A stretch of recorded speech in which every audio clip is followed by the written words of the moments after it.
Muy bien, pues nos vamos a uno de los cuadros famosos, que a lo mejor habéis visto, posiblemente en algún libro, que son los embajadores de Hans Holbein. Bueno, fijaros un poco en los detalles. Este cuadro entraría dentro de una denominación genérica que llamaríamos las vanitas. Vanita sería la vanidad. ¿Por qué digo eso? Porque lo que está reflejando este cuadro, aquí estamos viendo al embajador de Francia en Inglaterra y aquí estamos viendo al obispo Laver. Es decir, estamos hablando de dos personajes que están representando, uno un poco el poder civil y el otro el poder eclesiástico, ¿de acuerdo? Pero fijaros, ¿qué es lo que tienen aquí? Veis que hay como una bola del mundo, hay un astrolabio, hay medidores del tiempo, aquí abajo hay instrumentos musicales, un libro, en fin, si os dais cuenta, ahí están los elementos del trivium y el quadrivium, es decir, los elementos de lo que se estudiaba en aquella época cuando tú ibas a la universidad: la astronomía, la música, las matemáticas, la geometría, la geografía. ¿Ves? Aquí está totalmente representado, ¿lo veis? O sea, no hay nada que sea casual, además con la pompa, la circunstancia y el lujo que requiere la situación. Fijaros que es un cuadro de 1533. Pero aquí hay algo muy llamativo, ¿no? ¿Qué es esto? ¿Veis ahí algo raro? No sé si lo veis allá atrás.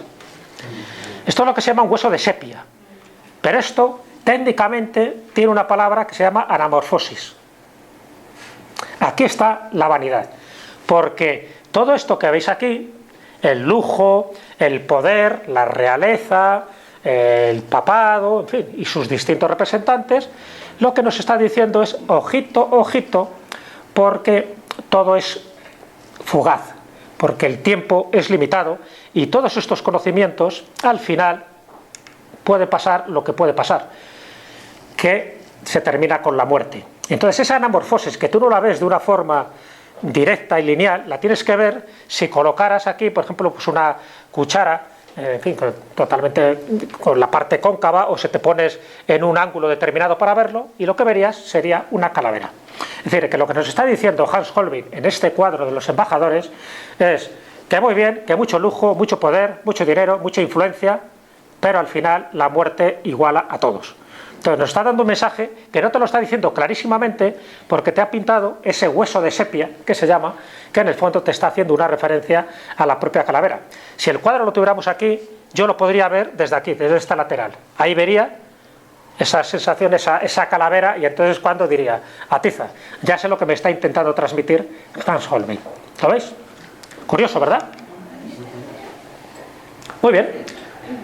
Chancha, ¿qué os parece? ¿Qué efecto? No hemos reparado en gastos.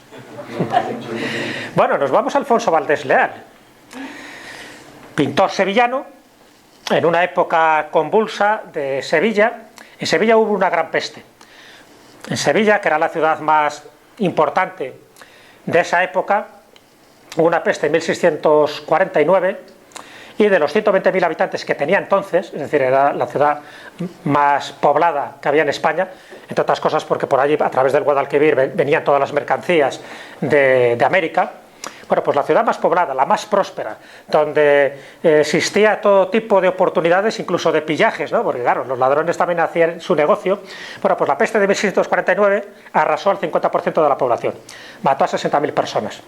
Eso fue como un aldabonazo, como diciendo: cuidado, muy bonito todo lo que estamos obteniendo aquí en Sevilla, pero llega una enfermedad de estas, llega una pandemia y nos arrasa. Bueno, pues uno de los personajes que había en aquella época era Juan de Mañara. Juan de Mañara es un poco el prototipo literario de don Juan Tenorio. Es en el que se inspira, pues os podéis imaginar, José Zorrilla, y en el que se inspira también otros autores para representar al don Juan español.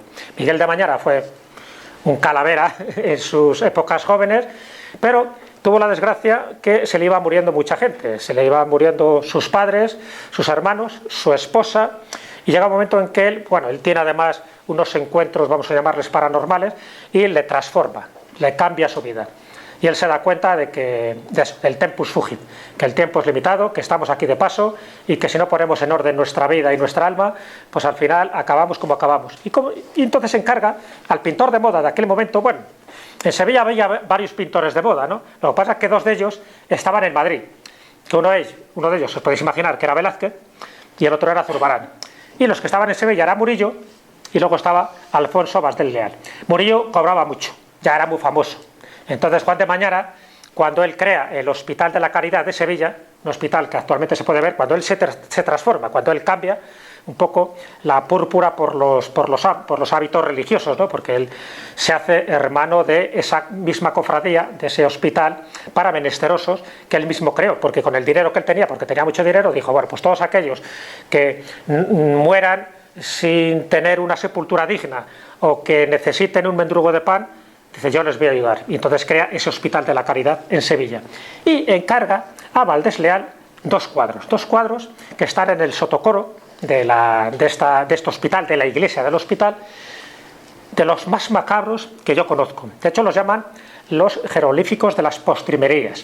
¿Por qué? Porque lo que intentan indicar con estos cuadros, fijaros ya el título, ¿no? Finis Gloria Mundi, el fin de la gloria del mundo. Fijaros lo que está aquí representado. Es una escena muy tétrica. Veis que hay una balanza donde se está, bueno, pues sopesando una serie de elementos. En un sitio los pecados y en otro las virtudes. En un sitio pone ni más y en el otro pone ni menos. Ni más ni menos. Y aquí veis que hay dos muertos. Uno es un obispo, fijaros, y otro es un caballero de Calatrava. Lo sabemos por la cruz de Calatrava. Bueno, pues el retrato, la efigie de ese caballero era Juan de Mañara cuando todavía estaba vivo. Le dijo a Valdés Leal, dice, tú represéntame muerto, porque yo ya me veo como alguien que ya está muerto, pero antes de que me llegue el momento quiero hacer todo el bien posible. Pero también quiero recordar a todo el mundo el memento mori. Ojito, ojito, que te vas a morir. Un poco lo de los cartujos, estos cuando en el claustro se cruzaban, dice, hermano, morir habemos, y el otro dice, ya lo sabemos, y ya está bien, un cansino, ¿no? Siempre que se cruzaban, el morir habemos, ya lo sabemos, era como demasiado reiterativo. Bueno, pues Juan de Mañara lo que quiso es que se reflejara de esta forma. Dice, muy bien, que todo el mundo recuerde que aquí estamos para lo que estamos, finis gloria mundi. Y no solo con este cuadro, sino que le encargó otro, que es este. Fijaros, si el otro era macabro, ¿este cómo es? Inictu oculi. Inictu oculi, que es en un abrir y cerrar de ojos. Bueno, ¿veis? Un esqueleto también con una balanza, está sosteniendo ahí pues todo lo que abajo se consideraría que sería la vanitatis, la vanidad del mundo. ¿Veis? Ropajes lujosos, coronas, cetros, está pisando el mundo, la tierra. ¿Ves? Los libros, todos los conocimientos, todo esto te está indicando, un poco ahí tienes además una lápida, todo te está indicando de una forma muy clara que en un abrir y cerrar de ojos lo puedes perder. Entonces, claro, era como muy tétrico, pero era lo típico que había en el barroco de aquella época, del siglo XVII. Y ya digo que por eso se contaba un poco lo de la pandemia, la peste que hubo en 1649, porque por entonces en Sevilla tenían todavía esa mentalidad. De hecho, Murillo perdió varios hijos también, en fin, tuvo unas consecuencias desastrosas. Y para Juan de Mañara, no solo la peste, sino ya digo, la cantidad de pérdidas que tuvo en su familia, le dio un vuelco en su vida, se dedicó a crear este Hospital de la Caridad y a crear estos dos cuadros encargados a uno de los mejores pintores de aquel momento, más barato que Murillo, porque para que hagáis una idea, Murillo, por ejemplo, por 8 cuadros que le encargaron en aquella época cobró 100.000 reales. Valdés Leal, por estos 2 cuadros, cobró 5.700 reales. ¿Veis la diferencia, no? Murillo era inalcanzable. ¿Hubiera sido capaz Murillo de hacer estas cosas? No lo sabemos, pero Alfonso Valdés Leal sí lo hizo y ahí lo ha dejado. Cuando vayáis a Sevilla os recomiendo que paséis por la iglesia del Hospital de la Caridad, porque merece la pena ver esto, en donde está situado, en el sotocoro, porque además hay una luz también, en fin, como muy tenue, para que cree todavía una escena de más dramatismo a estos cuadros cuando los veáis. Muy bien, pues el mensaje estaba claro, pero es que antes de que llegara Valdés Leal ya teníamos a Durero, el gran Durero, Alberto Durero. Esta es una xilografía, un grabado, donde él intenta reflejar también una sensación de que el mundo se iba a terminar en aquella época, ¿no? De ahí la melancolía. La melancolía también tenía que ver con los 4 humores que los médicos diagnosticaban en aquella época. Si tú tenías algún tipo de enfermedad, era porque eras una persona muy sanguinaria, o porque eras famélica, o porque eras no sé qué. Bueno, y uno de ellos era que eras melancólico. Melancólico es un poco lo que luego se empezó a llamar estar deprimido. Antes se llamaba estar melancólico, pero la melancolía era una especie de enfermedad que se asociaba también a los artistas. Bueno, pues qué curioso que en esta melancolía hay una serie de elementos. Por ejemplo, el primero, un cometa. Ya sabéis que el cometa era un presagio de malos augurios. Y con un murciélago, que ya está poniendo ahí un cartelito que dice melancolía. El murciélago es un animal psicopompo, es un animal un poco que lleva un poco las almas de este mundo al otro mundo. Fijaros, aquí hay un ángel con alas, está como enfurruñado, dicen que podría ser el propio rostro de Durero, pero de forma taciturna. Aquí hay un poliedro muy llamativo porque es uno de los elementos más sobresalientes de esta xilografía. Dice, y este poliedro parece que era de alunita. ¿Qué quiere decir esto? Esto es una de las cosas que, por ejemplo, se ha sabido relativamente hace poco, porque este poliedro, dices, bueno, ¿por qué pinta esto aquí? No tiene demasiado sentido. Bueno, la alunita, se había encontrado un yacimiento de alunita en Italia unos años antes, y el que lo explotaba, la alunita servía para sacar el alumbre, y el alumbre servía para las fábricas textiles de la época.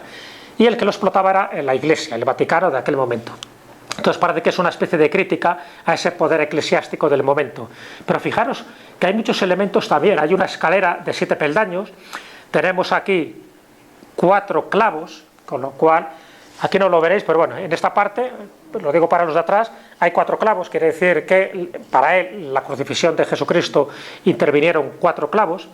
Y hay otro elemento que quería destacar, ¿qué es esto? Hay una campana, siempre son un reloj de arena. Ya sabéis que el reloj de arena también es un símbolo de la fugacidad del tiempo. Está bien eso, porque esto siempre subraya el momento de la campana. Y la campana, justo debajo, hay un cuadrado mágico. Ese cuadrado mágico está considerado como el primer cuadrado mágico que se pinta en Europa. Es como el sudoku del momento, ¿no? Bueno, fijaros qué cuadrado mágico más interesante. ¿Os acordáis que este cuadro es de 1514? Bueno, pues aquí en estas dos casillas de abajo ya está el 15 y el 14. Nos está diciendo el año en el que fue hecho esta xilografía, este grabado. Pero es que este es el año en el que murió también la madre de Durero. Y este grabado, que es un 4x4, un cuadrado mágico 4x4, ¿ves? Tiene 4 casillas. Si sumas los números, tanto horizontales como verticales como diagonales, te da siempre 34. Eso es lo interesante del cuadrado mágico. Por cierto, en este cuadrado mágico de este grabado de Durero se inspiró Josep María Subirats en la Catedral de la Sagrada Familia, esa que planeó Gaudí. Bueno, pues en la puerta de la Pasión hay un cuadrado mágico. Y el cuadrado mágico no es exactamente este, sino que lo cambiaron, lo adulteraron, para que la suma del cuadrado mágico de la Catedral de la Sagrada Familia diera el número 33. ¿Por qué 33? Porque es la edad de Cristo. Pero está inspirado directamente en este porque es un cuadrado también de 4x4.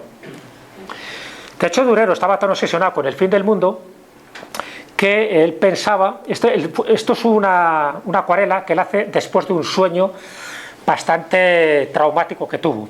Él soñó que había una tromba de agua, esto que veis aquí es una tromba de agua, no es una columna, que estaba arrasando todo esto, ¿no? Y que era pues un síntoma, un presagio de que el mundo se iba a terminar en breve. También es verdad que un año antes, en 1524, había ya una serie de profetas y de agoreros que estaban anunciando el fin del mundo por un diluvio. Bueno, pues él lo describe aquí. En este texto él cuenta cómo esa noche tuvo un sueño, una pesadilla totalmente fatídica, que se levantó sobresaltado, sudoroso, y que lo primero que hizo fue hacer esta acuarela, un poco para que quedara constancia de que algo malo iba a ocurrir. Evidentemente para el mundo como tal no ocurrió, pero 2 años y medio después Durero murió. Podía ser un cuadro, una acuarela que presintió que algo malo le iba a ocurrir a él. Bueno, pues podría ser.